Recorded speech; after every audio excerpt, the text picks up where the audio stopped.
ಎಲ್ಲರಿಗೂ ನಮಸ್ಕಾರ. ಇವತ್ತಿನ ಟಾಪಿಕ್ ಪ್ಲೆಸೆಂಟ ಪ್ರಿವಿಯಾ ಬಗ್ಗೆ ಒಂದಿಷ್ಟು ಕ್ವಶನ್ ಆನ್ಸರ್ಸ್. ಓಕೆ, ಹಿಂದಿನ ವೀಡಿಯೋನಲ್ಲಿ ಪ್ಲೆಸೆಂಟ ಪ್ರಿವಿಯಾ ಅಂದರೆ ಏನು, ಗ್ರೇಡ್ಸ್ ಏನೇನು, ಯಾವ್ಯಾವ ವೆರೈಟೀಸ್ ಇದೆ ಎಲ್ಲ ತಿಳ್ಕೊಂಡ್ವಿ. ಆ್ಯಂಡ್ ಹಾಗಿದ್ರೆ ಪ್ಲೆಸೆಂಟ ಪ್ರಿವಿಯಾ ಇದ್ದರೆ ಏನೆಲ್ಲ ಆಗುತ್ತೆ ಅನ್ನೋದನ್ನು ತಿಳ್ಕೊಂಡ್ವಿ. ಸೊ ಪ್ಲೆಸೆಂಟ ಪ್ರಿವಿಯಾ ಬಗ್ಗೆ ಸುಮಾರಷ್ಟು ಪ್ರಶ್ನೆಗಳಿರುತ್ತೆ ಹೆಣ್ಮಕ್ಳಿಗೆ. ಓಕೆ, ಸೊ ಅದರಲ್ಲಿ ಒಂದು 15 ಪ್ರಶ್ನೆಗಳನ್ನ ಲಿಸ್ಟ್ ಮಾಡಿ ಇಟ್ಟಿದ್ದೀನಿ. ಒಂದಕ್ಕೊಂದು ಉತ್ತರ ನೋಡ್ಕೊಂಡು ಹೋಗೋಣ. ಓಕೆ, ಅದರಲ್ಲಿ first placenta previa does placenta previa go away on its own.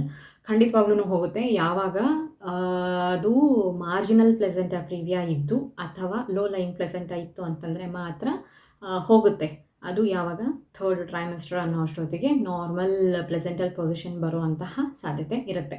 Okay, next, can I reduce my risk of having placenta previa ಅಂತಂತ ಕೇಳಿದರೆ, ನೀವು ಮಾಡಿರೋ ಯಾವುದೇ ಒಂದು ಕೆಲಸದಿಂದಾಗಲಿ ಪ್ಲೆಸೆಂಟ ಪ್ರಿವಿಯಾ ಬಂದಿರೋದಿಲ್ಲ, ಆಯಿತಾ? ಅದು ತುಂಬಾ ನ್ಯಾಚುರಲ್, ಫುಲ್ ನ್ಯಾಚುರಲ್. ಅದು ನೀವೇನೋ ಮಾಡೋದ್ರಿಂದ ಬಂದಿಲ್ಲ ಅಂದಮೇಲೆ ನೀವೇನೋ ಮಾಡೋದ್ರಿಂದ ಹೋಗೋದು ಇಲ್ಲ ಅಲ್ವಾ? ಸೊ ಇಟ್ಸ್ ಆಬ್ವಿಯಸ್, ನೀವೇನು ಮಾಡಿದ್ರೂ ಹೋಗಲ್ಲ. ಅದೇ ಥರ ಇನ್ನೊಂದು ಕ್ವಶನ್ ಇದೆ, how to move placenta up naturally. ಅಂದರೆ ಈಗ ಪ್ಲೆಸೆಂಟ ಕೆಳಗಡೆ ಬಂದಿದೆ ಅಂದರೆ ಲೋ ಲೈಯಿಂಗ್ ಪ್ಲೆಸೆಂಟ ಅಂತ ಹೇಳ್ತಾರೆ, ಕವರ್ ಆಯಿತು ಅಂತಂತಂದರೆ ಪ್ಲೆಸೆಂಟ ಪ್ರಿವಿಯಾ ಅಂತ ಹೇಳ್ತಾರೆ. ಸೊ ಆ ಪ್ಲೆಸೆಂಟನ ನ್ಯಾಚುರಲ್ ಆಗಿ ಮೂವ್ ಆಗೋದಕ್ಕೆ ನಾನು ಏನು ಮಾಡಬೇಕು ಅಂತ ನಿಮ್ಮ ಕೈಯಲ್ಲೇ ಇಲ್ಲ ಗುರು ಅದು. ಓಕೆ, ಆಗೋದು ನ್ಯಾಚುರಲ್ಲು, ಹೋಗೋದು ನ್ಯಾಚುರಲ್ಲು. ನೀವೇನು ಮಾಡೋ ಅಷ್ಟಿಲ್ಲ, ಡಾಕ್ಟರ್ಸ್ ಹೇಳಿರೋದನ್ನು ಫಾಲೋ ಮಾಡಿ ಅಷ್ಟೇ. ಯಾವುದೇ ರೀತಿಯಾದಂತಹ ಮೆಡಿಸಿನ್ ಆಗಲಿ, ಸಪ್ಲಿಮೆಂಟ್ಸ್ ಆಗಲಿ, ಸರ್ಜರಿ ಆಗಲಿ ನಿಮಗೆ ಪ್ಲೆಸೆಂಟ ಪ್ರಿವಿಯಾನ ಸರಿ ಮಾಡೋದಿಲ್ಲ, ಪ್ಲೆಸೆಂಟ ಪೊಸಿಷನ್ನ ಚೇಂಜ್ ಮಾಡೋದಕ್ಕಾಗಲ್ಲ. ಓಕೆ, ಯಾರಾದರೂ ಹೇಳಿದರು ಅಂತ ಹೇಳಿ ಅವನ್ನೆಲ್ಲ ತೊಗೊಳೋದಕ್ಕೆ ಹೋಗ್ಬಿಡಿ, ಡಾಕ್ಟರ್ ಸಜೆಷನ್ ತೊಗೊಳ್ಳಿ. Next question, will my baby be born early if I have placenta previa. ನನಗೇನಾದರೂ ಪ್ಲೆಸೆಂಟ ಪ್ರಿವಿಯಾ ಇದೆ ಅಂತ ಮಾತ್ರಕ್ಕೆ ನನ್ನ ಮಗು ಬೇಗ ಹುಟ್ಟುತ್ತಾ ಅಂತಂದರೆ ಕಂಪ್ಲೀಟಾಗಿ ಡಿಪೆಂಡ್ಸ್ ಆನ್ ಯುವರ್ ಸಿಚುವೇಶನ್. ನಿಮ್ಮ ಸಿಚುವೇಶನ್ ಅಂತಂದರೆ ಏನು, ನಿಮಗೆ ಬ್ಲೀಡಿಂಗ್ ಯಾವ ರೀತಿ ಆಗ್ತಾಯಿದೆ, ಬರೀ ಸ್ಪಾಟಿಂಗ್ ಆಗ್ತಿದೆನೋ, ಹೆವಿ ಬ್ಲೀಡಿಂಗ್ ಆಗ್ತಾಯಿದೆನೋ, ಎಷ್ಟು ದಿವಸದಿಂದ ಬ್ಲೀಡಿಂಗ್ ಆಗ್ತಾಯಿದೆ, ನಿಮ್ಮ ಮಗುವಿನ ಗೆಸ್ಟೇಷನಲ್ ಏಜ್ ಎಷ್ಟು, ನಿಮ್ಮ ಏಜ್ ಎಷ್ಟು, ಆ್ಯಂಡ್ ಏನು ಪ್ಲೆಸೆಂಟ ಪ್ಲೆಸೆಂಟ ಕಂಪ್ಲೀಟಾಗಿ ಕವರ್ ಮಾಡಿದೆನಾ ಅಥವಾ ಪಾರ್ಷಿಯಲ್ ಪ್ಲೆಸೆಂಟ ಪ್ರಿವಿಯಾ ಇದೆನಾ, ಇದೆಲ್ಲ ಆಧಾರದ ಮೇಲೆ ನಿಮಗೆ ಡೆಲಿವರಿ ಬೇಗ ಪ್ಲ್ಯಾನ್ ಮಾಡಬೇಕಾ ಇಲ್ವಾ ಅನ್ನೋದನ್ನು ಡಾಕ್ಟರ್ಸು ಡಿಸೈಡ್ ಮಾಡ್ತಾರೆ. ಓಕೆ, ಜಸ್ಟ್ ಬಿಕಾಸ್ ನಿಮಗೆ ಪ್ಲೆಸೆಂಟ ಪ್ರಿವಿಯಾ ಇದೆ ಅಂದ ಮಾತ್ರಕ್ಕೇ ನಿಮಗೆ ಬೇಗ ಅರ್ಲಿ ಲೇಬರ್ ಎಲ್ಲ ಮಾಡಲ್ಲ, ಆಯಿತಾ?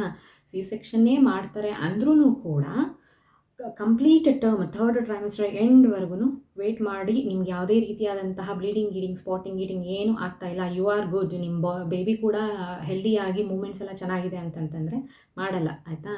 So only when it is complicated, ಯಾವಾಗ ನಿಮಗೆ ಬ್ಲೀಡಿಂಗ್ ಆಗ್ತಾಯಿದೆ, ನಿಮಗೆ ಮೆಡಿಸಿನ್ ಕೊಟ್ಟರು ಬ್ಲೀಡಿಂಗ್ ಎಲ್ಲ ಸ್ಟಾಪ್ ಆಗ್ತಾಯಿಲ್ಲ ಅನ್ನೋ ಅಂಥ ಸಿಚುಯೇಷನ್ ಯಾವಾಗಿರುತ್ತೆ ಅಂಥ ಟೈಮಲ್ಲಿ ಮಾತ್ರ ಅರ್ಲಿ ಡೆಲಿವರಿ ಮಾಡ್ತಾರೆ. Next, can I still have a vaginal delivery with placenta previa. ಯಾವಾಗ ಸಾಧ್ಯ ಅಂತಂತಂದರೆ, ಪಾರ್ಷಿಯಲ್ ಪ್ಲೆಸೆಂಟ ಪ್ರಿವಿಯಾ ಇದ್ದರೆ ಸತ್ಯವಾಗಲೂ ಸಾಧ್ಯ ಇಲ್ಲ, ಆ್ಯಂಡ್ ಕಂಪ್ಲೀಟ್ ಪ್ಲೆಸೆಂಟ ಪ್ರಿವಿಯಾ ಇದ್ರೂ ಸಾಧ್ಯ ಇಲ್ಲ.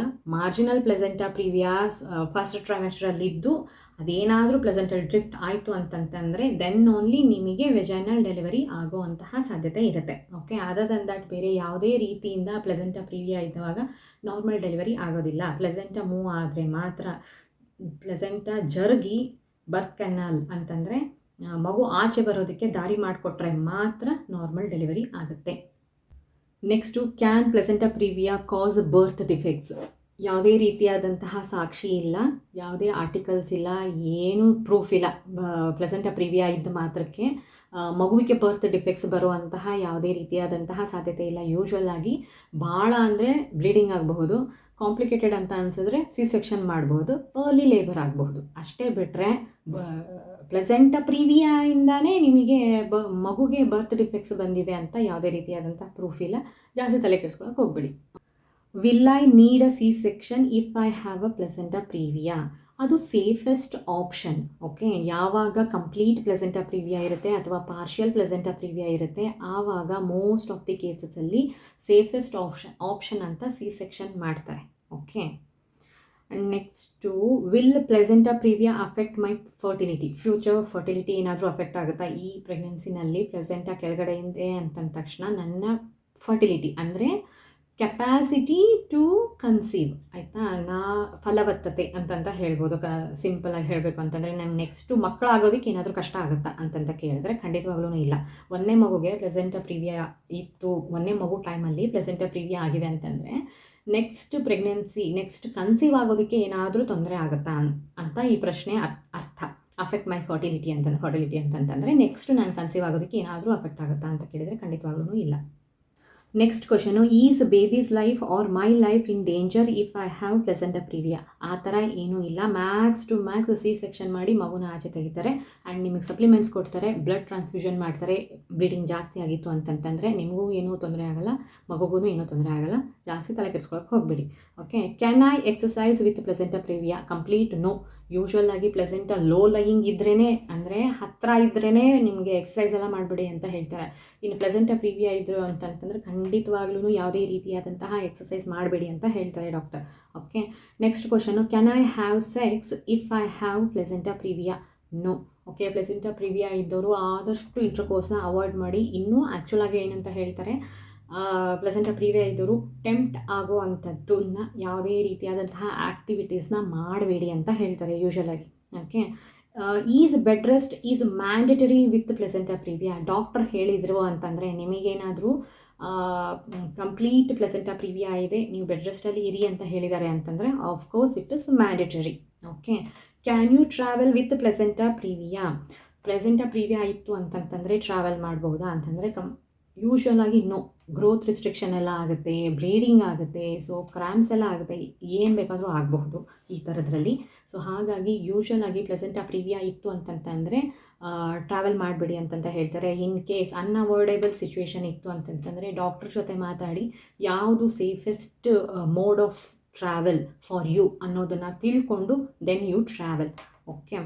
ಅದನ್ನು ಬಿಟ್ಟರೆ can I lose my baby with placenta previa? Placenta previa ಇತ್ತು ಅಂದ ತಕ್ಷಣ ನನ್ನ ಮಗುಗೇನಾದರೂ ಆಗ್ಬಿಡುತ್ತಾ ಅಂತ ಕೇಳಿದರೆ ಖಂಡಿತವಾಗ್ಲೂ ಏನೂ ಆಗೋದಿಲ್ಲ. ಯೂಶ್ವಲ್ ಆಗಿ ಪ್ಲೆಸೆಂಟಾ ಪ್ರಿವಿಯಾಯಿಂದ ನಿಮ್ಮ ಮಗುಗೇನೂ ಆಗಲ್ಲ. ನಿಮ್ಮ ಮಗುಗೇನೋ ಆಗಿದೆ ಅಂತಂತಂದರೆ ಬೇರೆ ಯಾವುದಾದ್ರೂ ಕಾರಣ ಆಗಿರಬಹುದು. Placenta previa is not the reason for your baby's loss usual ಆಗಿ. Okay.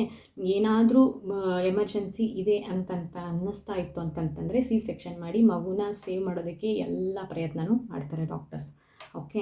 Can I do walking with placenta previa? ಡಾಕ್ಟರ್ಸ್ನ ಕೇಳಿ ವಾಕಿಂಗ್ನ ಮಾಡಿ. ಯೂಶ್ವಲಾಗಿ ಎಲ್ಲರಿಗೂ ಇರುತ್ತೆ, ಪ್ಲೆಸೆಂಟಾ ಪ್ರಿವಿಯಾ ಇದ್ದವಾಗ ಆದಷ್ಟು ಬೆಡ್ ರೆಸ್ಟ್ ಮಾಡಿ ಅಂತಂತ ಹೇಳ್ತಾರೆ. ಫಿಸಿಕಲ್ ಎಕ್ಸಸೈಸಸ್ ಯಾವುದೂ ಮಾಡಬೇಡಿ ಅಂತ ಹೇಳಿರ್ತಾರೆ, ರೆಸ್ಟ್ ಮಾಡಿ ಅಂತಲೇ ಜಾಸ್ತಿ ಹೇಳ್ತಾರೆ. ಸೊ ವಾಕಿಂಗಲ್ಲಂತೂ ಏನೂ ಇರೋದಿರಲ್ಲ, ಅಟ್ಲೀಸ್ಟ್ ವಾಕಿಂಗ್ ಮಾಡಬಹುದು ಅನ್ನೋದು ತಲೆಗೆ ಬರುತ್ತೆ ಆಬ್ವಿಯಸ್ಲಿ. ಬಟ್ ಅಂದ್ರೂ ಈ ಥರ ಸಿಚುವೇಶನ್ ಇದ್ದವಾಗ, ಪ್ಲೆಸೆಂಟಾ ಪ್ರಿವಿಯಾ ಇದ್ದವಾಗ ಡಾಕ್ಟರ್ಸ್ನ ಹತ್ರ ಮಾತಾಡಿ ದೆನ್ ವಾಕಿಂಗ್ನ ಸ್ಟಾರ್ಟ್ ಮಾಡಿ. ಏನು ಮಾಡಬೇಕು, ಏನು ಮಾಡಬಾರ್ದು ಅನ್ನೋದು ಕಂಪ್ಲೀಟಾಗಿ ನಿಮ್ಮ ಹೆಲ್ತ್ ಮೇಲೆ ಡಿಪೆಂಡ್ ಆಗುತ್ತೆ, ಆಯಿತಾ. ಹಾಗಾಗಿ ಸ್ಕ್ಯಾನ್ ಮಾಡಿ ಚೆಕಪ್ ಎಲ್ಲ ಮಾಡಿರ್ತಾರಲ್ವ ಡಾಕ್ಟರ್ಸು, ನಿಮ್ಮ ಸಿಚುವೇಶನ್ ನೋಡಿಕೊಂಡು they will guide you. Okay. ಜಾಸ್ತಿ ತಲೆ ಕೆಡಿಸ್ಕೊಂಡು ರಿಸ್ಕ್ ಎಲ್ಲ ತೊಗೊಳೋದಕ್ಕೆ ಹೋಗಬೇಡಿ. ಇದಿಷ್ಟೇ ಪ್ಲೆಸೆಂಟಾ ಪ್ರಿವಿಯಾ ಬಗ್ಗೆ ಇರುವಂತಹ questions. These are the questions most asked. Okay. ತುಂಬ ಕೇಳಿರುವಂತಹ ಪ್ರಶ್ನೆಗಳು ಇವೆಲ್ಲ ಪ್ಲೆಸೆಂಟಾ ಪ್ರಿವಿಯಾ ಬಗ್ಗೆ.